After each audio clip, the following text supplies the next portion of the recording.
Well, what does it take to get governments to agree to a royal commission into a sector that's one of the most powerful in Australia, with influential lobby groups, weak regulators and representatives keen to make stories disappear? Well, in the case of the Banking Royal Commission, it took years of dogged reporting, the bravery of whistleblowers and a politician who wouldn't let the issue die. It earned the gratitude of thousands of Australians who had their financial situations and sometimes their lives ruined by the misconduct of the financial sector. Two of our panellists tonight, Adele Ferguson and John Wacka Williams, were key players in getting that Royal Commission off the ground. And Adele Ferguson's new book, Banking Bad, outlines how we got to this point and the lengths those in the banking sector went to stop the stories from coming out. Now, Adele, that's what I want to talk to. The stories that we don't tell as journalists, we're always trained, aren't we? Nobody cares what it took for you to get the story. But in this case, that is part of the story. And I want you and John to start by telling me the story of James Kessel, who was, you took up his case, and the efforts that various entities went to try and discredit and marginalise your reporting about James Kessel. Okay, so I'll tell you a little bit about James Kessel. He was living in Wee Waa and he'd been paying his life insurance policy with CommInsure, which is the life insurance arm of CommBank, for about 20 odd years, loyally paying it all the time. He then has a heart attack, and it's a significant heart attack. He has defibrillators, he has stents put in, and he gets this letter. He puts in his claim, gets a letter back, and it says, "Sorry, you don't get anything. Your troponin levels weren't high enough." And what does that mean? That means the protein in his blood wasn't high enough to... The medical definition, he didn't qualify for a medical definition. I don't wish to be flippant, but they essentially said that's not a heart attack. This is a heart attack. Yeah. Notwithstanding the fact that he'd had defibrillators put on him and he had been shocked back to life. He got brought back. He got brought back. It didn't meet the definition. That definition was a decade out of date. A whistleblower had come to me, and I'd also got a separate lot of documents which had actually looked at this case of James Kessel and said, you know, this definition is a decade out of date, maybe we should give him an ex gratia payment. So, unbeknownst to him, he'd looked at it, had no money, so just tossed the letter in the bin and thought, you know, bunch of bastards. Four Corners and The Age and SMH, I knock on his door and say, did you ever get an ex gratia payment? Did you get anything? And he said, no, I got $25,000 for stents. And what was it? What should he have got, in your opinion, or the opinion of others? No, what he should have got was $1 million. That's what the policy was for. Right, that he'd been paying into for a quarter of a century. That's exactly right. So what happened was, he was the key to this, you know, he was the flagship of the Four Corners program. He was being advertised. John Williams had met him at a pub. He was, you know, filming him, all of that stuff. And just before Four Corners goes to air, John gets a phone call from a PR at the Commonwealth Bank. All right, well, John, you take up the story. What did the PR say? Yeah, well, I'd worked with Adele closely, Ellen. We've become close friends and very trusting of each other. And Adele was telling me how she's doing a story on life assurance. Can we meet at Narrabri in the pub when we meet James Kessel and have a chat to him? Which we did. So you'd met him? Yeah, I met him in a pub when they were making a film, and Four Corners was filming there. And then I got a phone call saying this PR had said, look, we've got a call, this person's no good, they're cheating, they're frauds, they're not the full claimant, they probably not justified for their payment. So the suggestion was that Adele and Four Corners had been taken in by a con man, and this guy wasn't for real. And they faced the whole Four Corners around it. The suggestion from an anonymous call to the CBA was that this James Kessel was a dud. He was a fraud. And his brother. Well, he was in Guyra Hospital emergency ward and his heart stopped beating. Yeah. Well, if your heart stopped beating, you'd think that'd be quite serious, wouldn't you, Ellen? Like, you know, I'm on the way out, he heard the nurse say, I think we've lost him. And so they got him back to heart beating and back on his feet eventually, and but he never got paid because the criteria, when you have a heart attack, the troponin levels in your blood go up. But they had it much higher with new measurements. You could never actually get to the level according to the insurance company's criteria. This is what Dr. Coe brought out. Okay, so but you're getting this call at home, and Four Corners is about to go to air. Yeah. Not only has Adele staked her reputation on it, but you have too. Are you having second thoughts? Are you having a bit of a worry at this point? I was a bit worried, yeah. I was a bit worried, thinking, what's going on here? Yeah, he rang me to say, you 100% sure about this guy? Because I've just been told that his brother faked his heart attack. James Kessel faked his heart attack, and the sister-in-law. They're a bunch of insurance fraudsters. Oh my goodness! Wow. Yeah. I think his brother did a terrible job faking. I think he died. So it was pretty sad. But it was enough to rattle you. Oh, it worried me. Yeah, the thought has Adele been sold a pup? Yeah. So your message was just watch the program. I said, watch the program. We've got the cardiologist on who brought him back. Yeah. It's just ridiculous. And did you ever follow it up with the representative from the CBA who'd phoned up with this tip? No, I didn't, because at the time it was best not to. Yeah, no, I left it as well. I think well, you did. You called him the next day to say some fake heart attack. Well, actually, I'd done a bit of research. I rang a farmer friend of mine out at Weewa, and knew very well through my previous business, to get a bit of a picture of James Kessler. He said, no, he seems a pretty genuine bloke, good worker, good mechanic, works around the farms well. And I relayed that message back to the bank. And did you ever say to them, on what basis are you passing this tip on? No, I didn't. How did you interpret it, Adele? What was that about? It was just it was a typical tactic of the banks to disparage either whistleblowers or victims, make out that they're dodgy and they're just trying to extract money out of the bank. And in this case, it was ridiculous because he hadn't. Okay. And it was a genuine case. And when you say it's a typical tactic, you've been on this beat for a long time now. Does this sort of thing happen? These sorts of dirty tricks happen? Yeah. One of the worst ones was IOOF, which is, big financial institution. It's got about $170 billion in funds under management. The whistleblower wanted to be anonymous, but the company knew who he was because he was an internal whistleblower.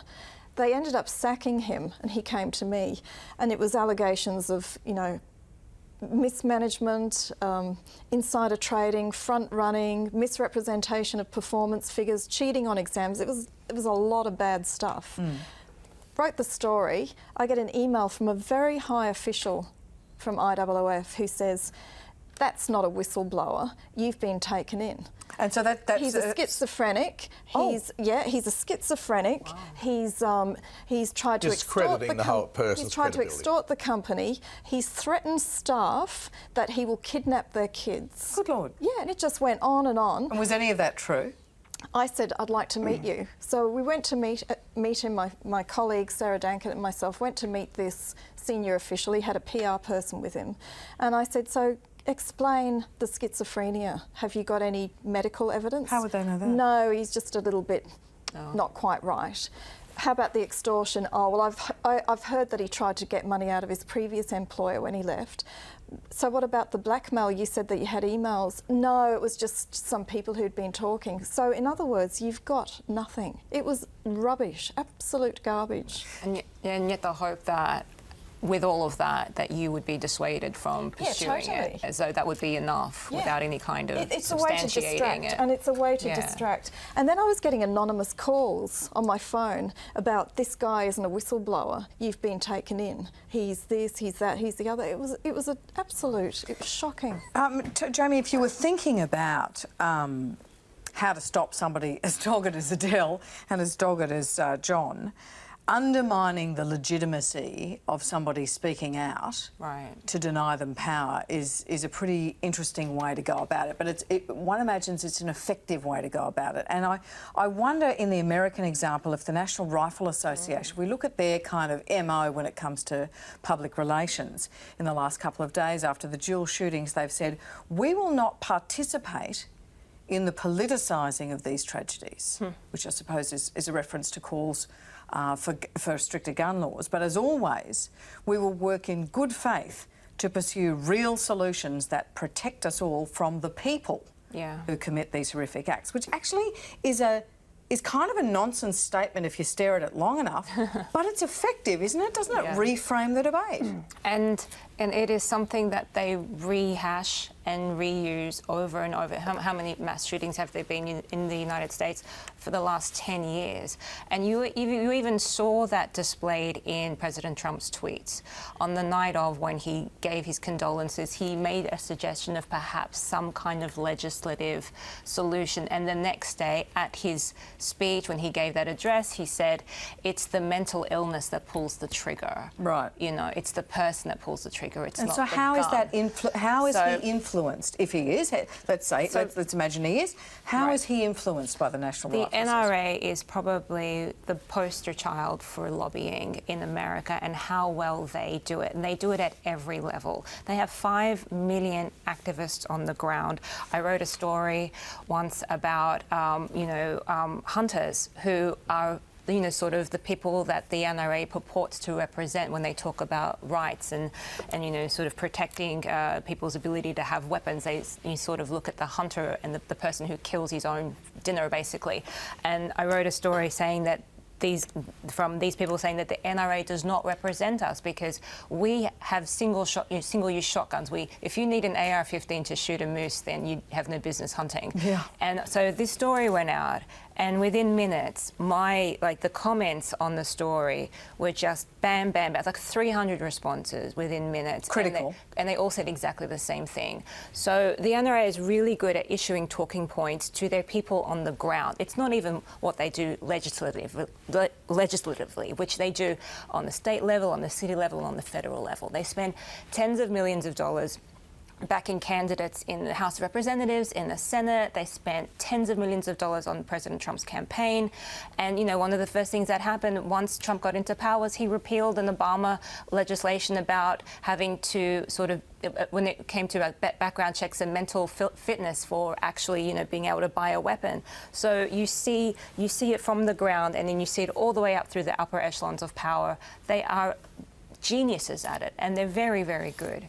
Fiona, can I turn to you? Adele reports in her book that political lobbying around 1996 with an attempted merger, and NAB became one of the largest donors to the Liberal Party, which she knows because we have to, anyone who donates to a political party has to indicate that they do, right? So it's transparent. You serve on the Board of Transparency in Australia, it's transparent.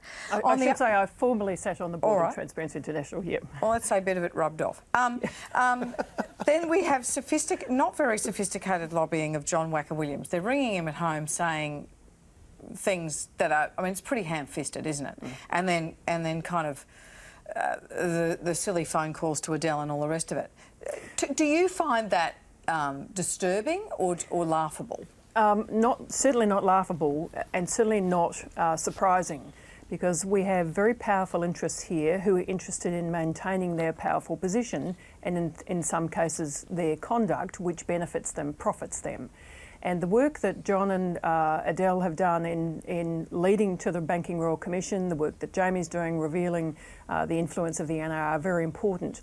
But they point, in Australia at least, to a complete, or gaps, I should say, in our national integrity system, which is very much why we need to improve our whistleblower protections, why we need a National Integrity Commission as a first step to plug those gaps. And there's a real opportunity for the Prime Minister and the Attorney General here to bring in legislation that establishes a robust, strong National Integrity Commission and also fills those other gaps where people are not being protected. And as we've seen, people are being exposed to this sort of personal attack, and it's a very brave person who steps forward with allegations in those circumstances. And John, you raised your voice at the beginning, you were saying to me earlier, with Storm Financial. Yeah, that's what got me involved with it, Alan. When I'd had a long disagreement with the Commonwealth Bank over foreign currency loan in Swiss francs, we'd finished that, we'd moved on, my brother and I had started businesses, got on to new life. When I started in Parliament on the 1st of July 2008 in the Senate, in January 2009, John McLennan, who was the bloke who revealed the Westpac letters during the whole foreign currency dispute and was there with us today at your launch, Adele, he asked me to go to Brisbane to Queensland, to Redcliffe, and meet with the 300 or 400 of the victims of Storm Financial to see what we could do. There were a lot in that region, weren't there? Oh, yeah, and it was terrible. And we met with them, and the solicitors were there and so on. And all I could promise them was a parliamentary inquiry, which we got going. and of course which brought out FOFA, the Future Financial Advice, where the financial planners must put the interest of their customer first and foremost all the time. And it was terrible. People were elderly, 65, 75, older. If you go through a tough time when you're 30 years old, you've got time in your life to rebound, Alan. But if you get knocked out financially at 65 or 70, you're past your working life. You know, they'd paid for their house, they'd reared their children, educated their kids. They looked like being put out on the street. It was a terrible situation. You were dogged on all that, and I hadn't really understood until I read Garda's brief the personal reason, the very clear personal reason that meant that you understood what these people were talking about. You understood financial services bastardry. So tell us about it. 30-year-old sheep farmer, you're married, you've got 2 kids under 10. Yep. What happened? Walked into the Commonwealth Bank in about end of 1984, spoke to a bank manager there, a loans officer, and said, look, you know, we need to refinance, we're getting a bit of pressure from another bank. And what about these foreign currency loans? Do you have them? Tell us about them. And he just referred me on to others, where I came to Sydney and was educated and taken to the dealing room where the darkness was going across the wall of the world, where the sun was rising, and so on. I thought, this is impressive, this is good. And so we went on with the foreign currency loan when we were told how we'll keep you informed with the market, we'll look after you and so on. And did you say, is there wrong? Sorry. And nothing will go wrong. Nothing will go wrong. Were you told that? You're pretty right. They said, you'll watch it, we'll keep you informed. And of course, just about the week after we drew down a loan, the Australian dollar started just falling off the shelf, going down. So the value of your loan went up. The debt went going up and up. Yeah. So I went and saw my local bank manager, another bloke then, Peter Neal, who's contributed to your book and a very decent, honest man. I said to Peter, we need to hedge our loan. He said, you can't hedge your loan. Hedging has changed your currency. You can only do that at the end of the 6-month period. So the one stop I had, the bank manager had not been advised how to manage it, and it cost us 5 generations of farming. So you lost the lot. 5 generations worth of work. But as my mother always said, Alan, if you've got good health, you're a millionaire. Yeah. So we moved on to other things in life, and as luck had it, thanks to the National Party of New South Wales, I ended up spending 11 years in the Senate and hopefully achieving some things for all Australians for the future. And that's why you're so attuned to these matters. Nothing like being through a few dry gullies yourself. You experience it, you don't forget it when you learn the hard way.